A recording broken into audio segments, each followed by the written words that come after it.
जय जगन्नाथ। श्रीमंदिरर पूर्व दिगर मुख्य प्रवेश द्वार को सिंहद्वार बोली कह जाए। एठारे दुई गोटी सिंह विद्यमान। यही द्वार सम्मुखरे अरुण स्तंभ विराजित। यही स्तंभ उपरे नमस्कार करुथुवा मुद्रारे अरुणंकर एक पाषाण मूर्ति रहिछन्ति।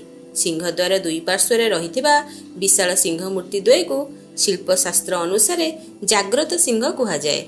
यही पशुराज सिंहद्वय सदा जाग्रत रही मंदिरर सुरक्षा प्रति ध्यान देइथांती। सिंह पछको द्वार देशरे जय विजयंकर मूर्ति विराजित। पूर्वरु द्वारर कबाट 15 फुट उच्चतार पित्तल पातियायुक्त कबाट रहिथिला। वर्तमान एही कबाटको रूपारे छाउणी पातियारे निर्मित करा जाइछि। कबाटर उपरि भागरे मध्यस्थଳରେ महालक्ष्मींकर मूर्ति शोभा पाउछन्ति। द्वार मझिरे गोटे छोट चोरा कबाट रहिछि। एही द्वार को धर्म द्वार बोली कहा जाए। द्वार अतिक्रम कले गुमुट मध्यरे प्रवेश करिबाकू हुए। गुमुटर बाम भागरे फते महावीर विराजित। दक्षिण पार्श्वरे पतित पावनकर मूर्ति शोभा पाउछन्ति। दक्षिण पार्श्वरे मध्य सुग्रीव हनुमान और 22 हाथ विशिष्ट नृसिंह विराजित। गुमुटर शेष भाग को पुराण प्रसिद्ध 22 पावछ लागी रहिछन्ति।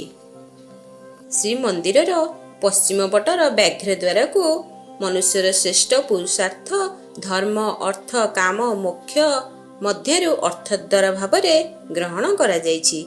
एही द्वाररे 17 फुट उच्चता विशिष्ट दुई फाळिया काठ द्वार रहिछि। द्वार उपरि भागरे नवग्रह पाट रहिछन्ति। ताहा उपरे गणेशंकर एक कमनीय मूर्ति रहिछि। उत्तर द्वार सम्मुखरे दुई गोटी व्याघ्र मूर्ति दुई पार्श्वरे विराजमान। एही द्वार देई नीलाचल उपवन को यातायात करि हुए। साधारण मंदिर सेवायत माने एही द्वार देई यातायात करिथांती। एही द्वाररे चारिधाम ठाकुर विराजित। एही द्वारर पाहाचर उत्तर पार्श्वरे कानपता हनुमान मंदिर रहिछि। समुद्रर गुरुगर्जन श्रीमंदिर बेढ़ा को न शुभिबा पाई से कानपाती रहिछन्ति। उत्तर द्वार यही द्वारटी मंदिरर उत्तर पार्श्वरे अवस्थित। यही द्वार को हाथी द्वार मुख्य द्वार चेमिनी द्वार बोली कहा जाए। यही द्वार देई अतिक्रम कला बेले कूर्म बेढ़ार प्रवेश पथरे दुई गोटी हस्ती दृष्टिगोचर होइथांती।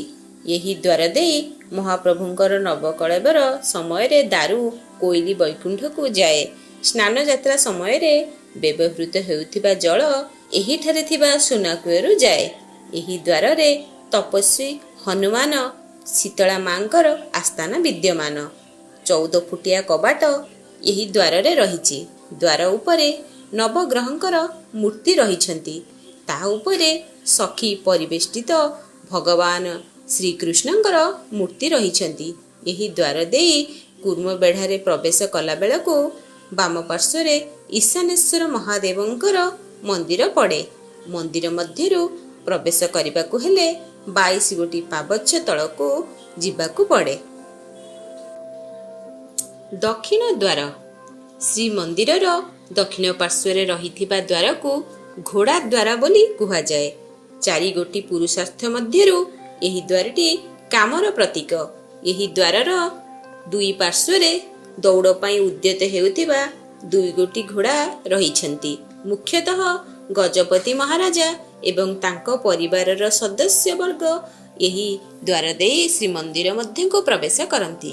एही द्वार रे मध्य दुई फाळर कबाट रहिछि। कबाटर शीर्ष भागरे बंशीधारी श्रीकृष्ण एवं तांकर 4 जण सखी रहिछन्ति। द्वारर पश्चिम दिगरे 6 फुट उच्चता विशिष्ट एक अश्व रहिछि।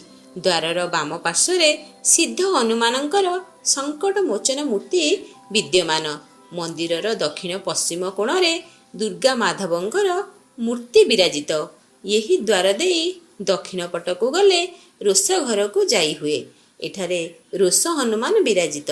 एठारो वाम पार्श्व को गले 12 भाई हनुमानंकर आस्थान पड़े एवं निर्माल्य खला मध्य पड़ी थाए।